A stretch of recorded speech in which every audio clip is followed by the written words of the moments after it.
Bienvenue dans Face à Face. Ce soir, nous accueillons Monsieur Serge Fulgence. Bonsoir. Bonsoir. Alors, vous êtes invité au titre de votre statut de chef d'entreprise et vous présentez la particularité de créer de l'emploi en Guyane, alors que on dit ici et là que la Guyane est un territoire sinistré.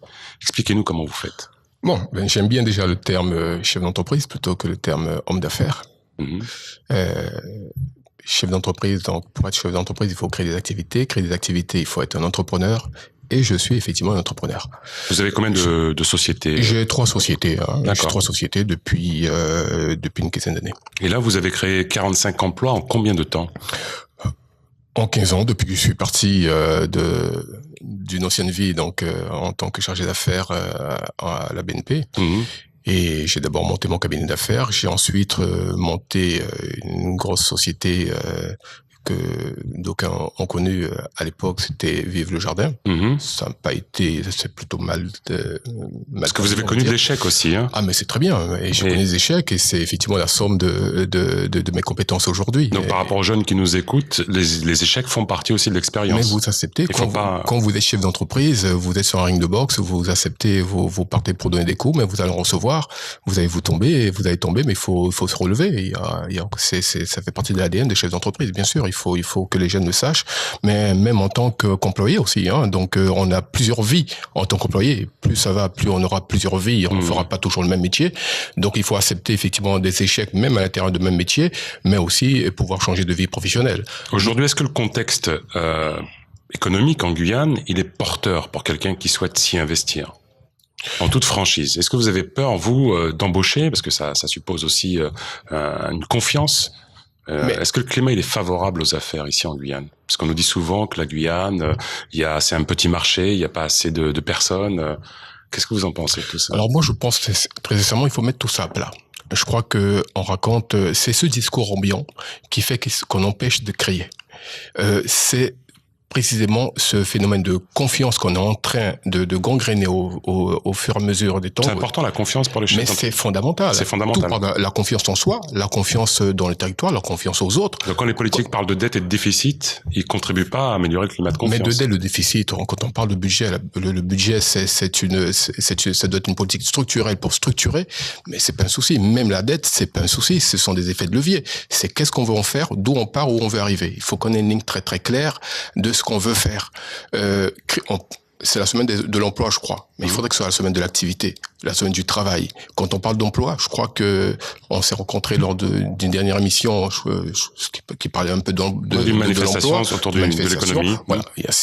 On sentait, si vous voulez, un contraste entre le discours des politiques qui disaient vivement que l'État nous aide, et le discours des chefs d'entreprise. C'est la raison aussi pour laquelle vous êtes là, parce que la TV se veut aussi la chaîne de l'économie. C'est de dire, il est temps aussi de donner la parole aux professionnels et aux acteurs majeurs des rouages économiques. Mais on a l'impression qu'on vous entend pas assez, que vous n'êtes pas suffisamment présent dans les médias. Comment vous l'expliquez, cette absence? Vous parlez pour les chefs d'entreprise du maire général. Oui, en général, les chefs d'entreprise. Même si vous n'êtes pas sollicité assez? Ah ben pas du tout. Je crois que d'ailleurs je vous remercie de votre invitation pour me donner effectivement ce temps de parole et que je puisse effectivement essayer tout simplement d'être pédagogue, mais un petit peu en modèle, parce que nous avons des problèmes de modélisation. Donc, quand on prend les journaux ou même quand on écoute la télévision, c'est essentiellement des faits de sinistres dont on nous parle. Mais ceux qui construisent, ceux qui réussissent, j'aime pas trop ce mot entre guillemets de réussir. Non, mais il faut être quand même un peu intemporel. Mais je pense qu'il nous faut précisément regarder nos enfants qui entreprennent, ceux qui prennent des risques, parce que quand on est entrepreneur, on prend des risques. Et il faut pas seulement, c'est pas une question d'aimer les risques, mais il faut savoir qu'on va prendre ces risques-là, qu'on va prendre le risque de quoi? Le risque, effectivement, d'être dérangé, de travailler 7 jours sur 7, de ne pas avoir une famille forcément très stable, de pertes financières, de pertes patrimoniales, le risque, effectivement, du conflit social, le risque, effectivement, et aussi d'être jalousé, Comment devient-on chef d'entreprise? On ne devient pas chef d'entreprise. Je crois pas que quand le devient de chef d'entreprise, je crois que c'est une question de Il y a des opportunités, on le sent ou on le sent pas, très honnêtement. Même quand on a un métier, mais quand on est de l'administration, on peut sentir, on peut avoir l'ADN, le comportement de chef d'entreprise. Un chef d'entreprise, c'est avant tout une question de comportement. Et on doit l'avoir, ce comportement-là, en chaque employé, en chaque acteur de l'économie qui doit être tout simplement responsable. Alors, ce qui va distinguer le chef d'entreprise d'un collaborateur, je préfère au mot employé, c'est que lui, il a mis le capital, c'est que lui, il a pris un capital risque. Alors, quand on n'a pas de capital au départ, comment on fait? Alors, quand on n'a pas de capital au départ, capital financier, vous le dites, oui. mais on peut avoir un capital d'idées, on peut avoir un capital de génie, de travail, de transformation. Moi, je crois que c'est une question. Je crois que c'est une question d'exposition. Il faut précisément exacerber tous ces talents. Il y a des talents partout. On a tout plein de talents. Et quand on a effectivement, on a tout plein de ressources. Quand on a la population que nous avons, on peut faire beaucoup de choses. Quand on est en retard, c'est on a des choses à faire. Et on a beau dire, depuis très longtemps, on dit, la Guyane, on peut tout faire. Il y a beaucoup à faire, mais on fait rien. Quelles sont les contraintes majeures? Une administration.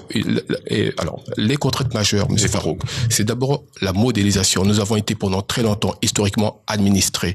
Nous avons été pendant très longtemps, on nous dirigeait pour être avant tout dans l'administration.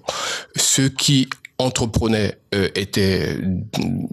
n'avaient pas beaucoup de capitaux, précisément ils entreprenaient dans le travail, ils n'arrivaient pas à accumuler le capital et donc pour pouvoir investir et moderniser. Aujourd'hui, on se rend compte que la Guyane, effectivement, sauf, on a des gens qui arrivent avec des capitaux et qui arrivent effectivement aussi avec quelques idées. Mais il y a, très sincèrement, aujourd'hui, manœuvre à faire. Le contexte actuel est dominé par la polémique autour de la loi El Khomri. Vous la soutenez ou pas, cette loi?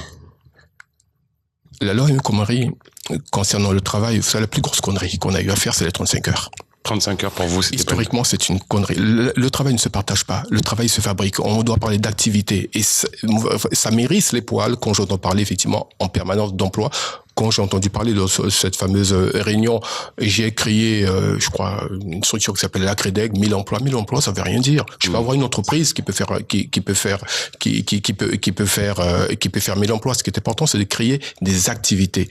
La loi El Khomri, aujourd'hui, si on en parle, parce que les socialistes ou le gouvernement en place se rend bien compte que nous avons un problème effectivement de flexibilité de travail. Et rappelez-vous, Monsieur Farouk, ça doit être en 79, le numéro 1 mondial, le numéro 2 selon l'époque. Mais aujourd'hui, je parle de Toyota. En pleine faillite, pleine déconfiture, où tout le monde qui s'est remonté. Et tout le monde, ils ont tous accepté encore, et notamment les cadres, de diminuer leur salaire de moitié, sans problème, pas besoin d'interface. Et aujourd'hui, ils sont leaders mondial de l'automobile. Très bien. Bon, le format de l'émission est court, mais je vous promets qu'on se reverra parce que ATV va soutenir le secteur économique. On a besoin d'entendre des acteurs économiques majeurs parler dans les médias. Question un peu décalée pour terminer cette émission. Monsieur Fulgence, votre avenir politique? Mon avenir politique Vous avez des idées? Pourquoi pas? Ah oui, j'ai quelques idées à suggérer. Je vous disais, je pense que vous avez été sensible à ce que je disais, que nous sommes dans une économie de rente. Et moi, je veux le faire entendre, je veux le faire comprendre. Ça fait 30 ans que je suis revenu, et j'insiste à le dire.